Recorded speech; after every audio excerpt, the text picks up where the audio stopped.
Hi, welcome to our webinar about Sylvia Morgado's artwork, 23 Seconds. Sylvia Morgado is a mixed media artist and writer with a collaborative practice who had exhibited in the UK and internationally. Working initially with texts, performances, and installations to explore her interest in storytelling and human relationships, her works are minimal and profound. Much of it is characterized by an invitation to slow down and self-reflection, and I think 23 seconds, her work presented online at our website is not different. For those who want to visit the show right after, the website is ricardofernandes.biz. Sylvia was born in Rio de Janeiro in Brazil and works and lives in East London since many years now. Hi Sylvia, welcome to our chat. Hello, thank you. Well, let's go straight to our questions today. Could you talk about how 23 seconds started? Yes, so it was out of despair, I would say. Was when I was doing my master's. Actually, at the time, I was studying creative writing, and I have to do an adaptation, and I have to choose an artist to do an adaptation.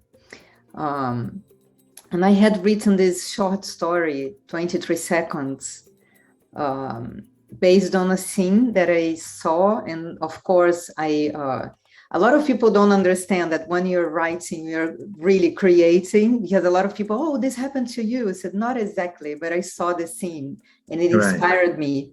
So I was in Leicester Square and I saw this scene and I imagined there was this couple crossing the street and they were really looking to each other and they crossed and the guy left. It was like a flirtation or? Yeah, they were like flirting while crossing the street. And I was looking at the situation and said, oh, quite interesting. So I created a story based on what I saw. Initially, it had 46 seconds, if I'm not wrong. And then I thought it was too long, and I was like not working. So cutting. And I think this is has a lot to do with my background as a journalist, because as a journalist, you learn to be as clear as possible, very concise. And I think I use that a lot in my writing, my creative writing as well. But then when I was doing my master's, my teacher was like, you need to do an adaptation. And then I choose Clarice Lispector. Right. And he said, no, you cannot do Clarice Lispector. She's not very known. And at the time, Hollywood was even,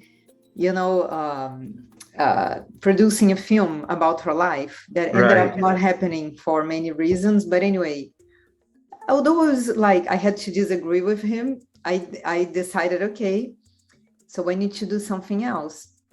I went to the Serpentine Gallery. I used to live very close to the Serpentine Gallery in Notting Hill. So I went to the Serpentine because when I was out of ideas, I would go there and go around some exhibition and then sit in the grass in front of the gallery and, just give me myself sometimes to relax and think and process get some things. Inspiration, Usually ideas would come. So I used to do that very often. Right. So I went to the gallery and there was this amazing exhibition of Richard Hamilton. Yeah. For who doesn't know his work, Richard Hamilton, he was one of the fathers of the pop art in the UK. And in pop art, you have the repetitions. But in this case, there is a very interesting work because he had this scene in which Mick Jagger, he was being arrested for apology to the use of weed. Right. There was this image of him in a car being arrested. And he was together with an art dealer, right? Yes. Yeah, yes, which happened to be Richard's art dealer, I think.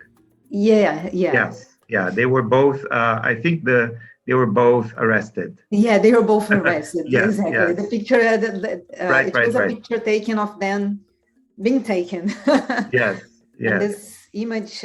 So he did lots of paintings based on this image of this photography that was in the newspapers when they were arrested. Correct. And basically, each one was representing something different. So, for example, one that he painted with very dark tones, it was representing fear. The other one with a flash, it was representing to be a celebrity, you know. And then they had like many copies of the same work. Right. But they were different because they had like different colors, different, you know, some of them were like really just a shadow. They were all, and the only thing the gallery had was this work. There was all over the Serpentine Gallery, so it was amazing. I left the gallery, and then I was like, oh, okay. And if I do an adaptation of my own work, my 23 seconds. Right. Yeah, okay, so I see that. I went back home, and then I emailed him and I said, oh, could I adapt like one of my works? Could I do that for the adaptation? He said, yes, if you have something. Say, yeah, I have something. Right. So I went home, and when I say out of despair, is because I was like desperate. I didn't know what to do for this. For this model of my MA. And then suddenly the stories, they came like this, you know, it was like a volcano, all the stories. Yeah, they were just popping out. I was thinking of like situations, or, you know, I didn't write them all in one go, but like in a few days. And I was just thinking, I was like just at my desk and thinking at situations. I said, what's interesting? What could be, you know, useful for the story? And some of them I cut later, but yeah, most of the stories are in the 23. Wow, this is fantastic. So why and coming back to your first explanation, why did you decide to use words then to this project? Because of your practice? Why did you decide to use words? So I think like for me, language is key in my creative process because of my background as a journalist and as a creative writer. I use poetry a lot. I write poetry. I love poetry. I love reading poetry. So I have this big influence of writing in my life. I even studied literature in Brazil, but I didn't complete. Okay, so years later, I came to the UK to do this MA in creative writing because of that. So at the time, I was not thinking at all I could be an artist because I was not familiar with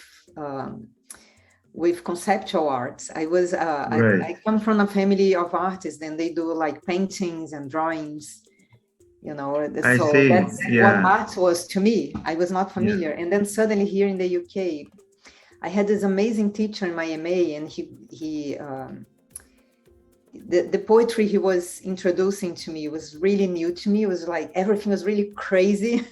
A lot of like American influence as well, you know. And then I was thinking of my own background and things that I love, such as the visual poetry, because, you know, in Brazil we call it concrete poetry. So I think that there was the beginning of like how I started using words to create artworks. Right. So what, in your opinion, what's the difference between a written work and an artwork, a contemporary artwork using other techniques?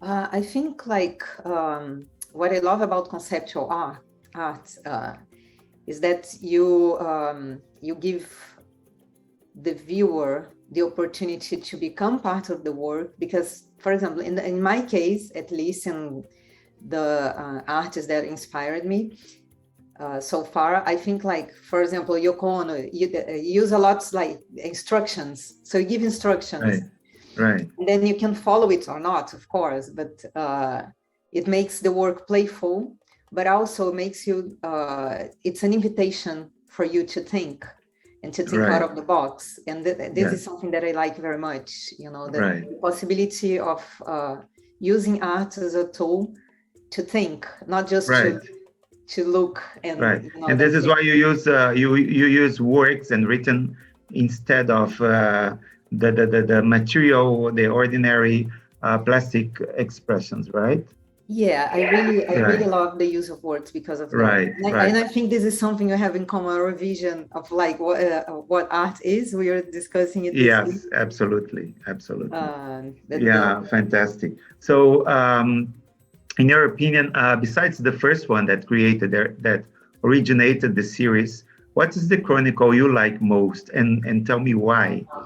I'm gonna tell you. Actually, it's here. I don't know if you could notice. Oh, right. Yes, I have absolutely. this too. This is the first one, and this is the second. It's like Okay. about my happiness. Uh-huh. Because I think this one really summarizes what the whole body of these stories are. At the Okay. time, I was a student in London with very limited resources, and then I think this is a very playful story about like an evening and the story is in Kensington Park. It's where Mhm. the Serpentine Gallery is, and where I used to go very often. And I think this one was a little bit like a summary of like my life at the time. Right. I think it's some of these chronicles, although they are not really real, but some of them are really based on what I was living at the time. And this Mm, one, I think it's one of my favorites because of that. It's about excellent. like cycling in the park, getting lost, just, giving myself permission to be Yeah, for silly. 23 seconds, right? Yeah. Only for 23 Only seconds. for that's how long my happiness lasts. Yes. That's the name of the story. And This that's is it. fantastic. Yeah. So tell me, what about your projects and your plans for 2022? What are the plans for So the future? I really would like this year to invest more in sculpture. It's something Right. that I've been planning and I've been working on small sketches and projects. Mhm. So I really would like to make it happen this year and make it happen, but also sculptures that are somehow participatory, that I can have the Right. input of the community in order to Mm. have the work completed using words, because it's what I Right. love. But I Yes. really would love to see it literally taking shape this year. Right, right. That's excellent. So, Sylvia, thank you. And I would like to invite everybody to check out our online viewing room at ricardofernandez.biz and enjoy this visit because the 23 seconds is a fantastic work.